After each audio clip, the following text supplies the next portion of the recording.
How'd the debate go? Ugh, it's news o'clock. It is not news o'clock. No, it is. You and It I is know news o'clock. It is not news o'clock. I come out Excuse here me. all the time. Excuse Somebody me. no, Excuse me. I know. Excuse me. me.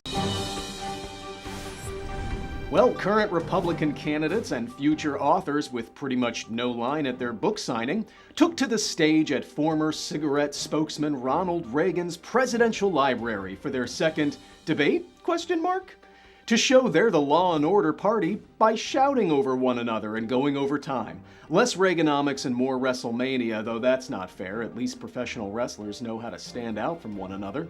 The candidates spent the night ignoring questions to talk about whatever they wanted, which I didn't know you could do at a job interview.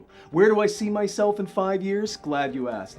This is the first-gen Toy Biz Wolverine released in 1991 with loaded pop-out claws, originally released with their own trading card, though back in the day they stopped doing this when they made the second edition, which I also have if you'd like to see for comparison. They also spent the night mostly ignoring Trump, a strategy which, I can't remember, I think worked in 2016.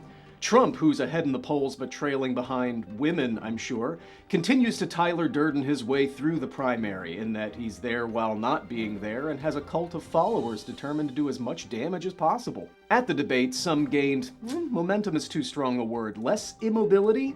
Though one thing is for sure, the jokes really fell flat, like when Mike Pence admitted to sleeping with his wife. Be right back, need to take a shower and scream.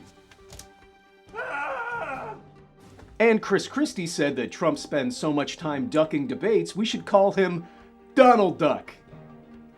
Wow, Governor, since you're gonna disappear from the stage soon, maybe we should call you Chris Angel? See, it doesn't really work. Though maybe it wasn't a joke and he was just giving us an insight into his future Disney-themed presidency. This trade deal is goofy. I want the burden on the taxpayer to be mini. Now let me introduce you to my cabinet. Dopey, grumpy, sleepy. When asked about his abortion ban, DeSantis said that he was re-elected in a landslide, which was before the abortion ban. Look, I saw more respect for linear time at the end of Loki. I'm sorry, DeSantis, with these poll numbers, pretty soon nobody is going to refer to you as he who remains. Though there were some moments that were very on brand for Republicans, like when the white moderator catered to Hispanic voters by bumbling through the Univision moderator's name, or when Vivek rhymes with mistake, Ramaswamy accidentally said, "Thanks for talking while I'm interrupting," which I think is very telling.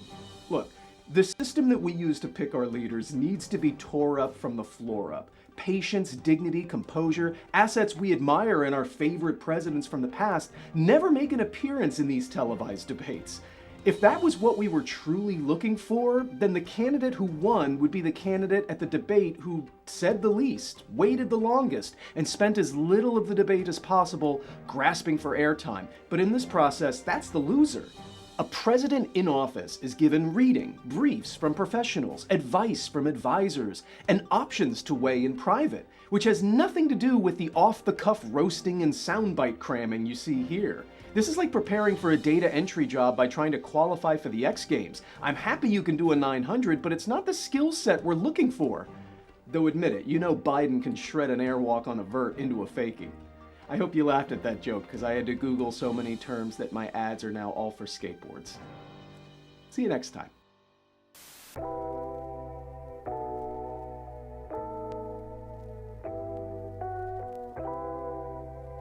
Should check that out.